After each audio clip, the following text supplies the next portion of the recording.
All right, we are looking at interval notation for this Wednesday work here, right? Interval notation is just a different way to express your answer. In this unit, we're going to express domain and range in interval notation, but it's basically just an inequality. So it's not really less than or equal to or greater than or any of those things. We're going to use different symbols. So this symbol right here, right, this means infinity. It's not a number, but it basically just means, you have like an endpoint, which is going to be infinity. And then obviously, if the numbers are going further and further negative, we're going to use negative infinity as our symbol. So just two symbols for you. Couple other things. If we do not want to include it, or if there would be like an open circle on a number line, we're going to use parentheses you know, I don't know, put around our numbers, or maybe it just be one number or something like that. So it's basically the same thing as a greater than or a less than sign, because if it's like, five, x is greater than 5, well, then it doesn't include 5. So if it's not including that number, we're going to bound it with a parenthesis. And you're always, whenever you use these symbols, infinity or negative infinity, it's always going to be surrounded by a parenthesis as well. I'll give you some examples so it's not so confusing.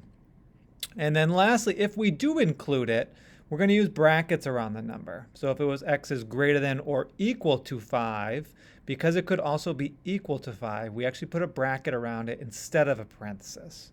So again, if it includes that number, bracket, and if it doesn't include the number, parenthesis, right? And then sometimes if we have things that are like more than one, set, like more than one interval, we can join them with a union symbol, which if it was what we called set builder notation, we would use the word or instead. And we did this when we had absolute values, when we had like, cases on both sides, just numbers in between were not included. So we join it with a union. Union you just read as or. And that's it, right? So those are basically all of your symbols for interval notation, which is different than, again, what we call set builder notation. Set builder is the things that use greater than signs and ors and those types of things. So, we have a couple examples. Like, so if I gave you, we'll do it this way. Like if I gave you, x is less than 5, you want to think of all the numbers that are less than 5, right? So this is what we call set builder notation, and then what's going to come up in blue is going to be the same thing but in interval notation. So if x is less than 5, that means that would include every number that comes before 5 forever and ever and ever. And you always start with the lowest number in interval notation. So the lowest number that it could go to would be negative infinity, because if it's less than 5, it goes all the way to negative infinity. So we start with negative infinity, and the highest it's going to go is 5, right? Because it's x is less than 5. Now, it's not less than or equal to 5, it's just less than 5.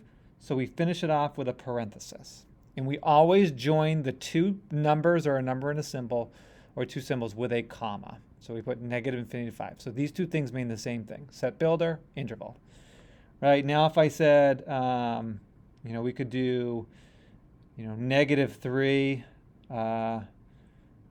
is less than x, which is less than 4, right? So that means my x values are basically between negative 3 and 4. Why don't we do less than or equal to 4, just to make it a little different? So the lowest my number could be, it would be, just after negative 3. So I still start with negative 3, and it can't be negative 3, so that's why I used a parenthesis. And then I put a comma, and then the highest it's going to go to is going to be 4. Now, I can include 4, so I'm actually going to use a bracket around 4 and a parenthesis around negative 3. And then, a different way, if we said all real numbers, so it can be any single thing, every single number, negative infinity to infinity. That means every real number, right? That's possible. And then sometimes with these or ones, like let's say we said, x is less than 1 or x is greater than 10, right? How could you put that in interval notation? Well, you look at the x is less than 1, and we'll say, okay, well, if x is less than 1, that means I can go all the way from negative infinity to 1, parenthesis, because it can't equal it.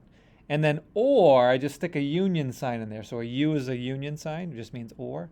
And then greater than 10, so that's going to be 10 all the way to infinity. So those are just some examples. And then you're going to do the Desmos activity next, which is the same thing, but it's showing to you in a graph. So you are describing the domain, which is your x values, and the range, which is your y values, using interval notation.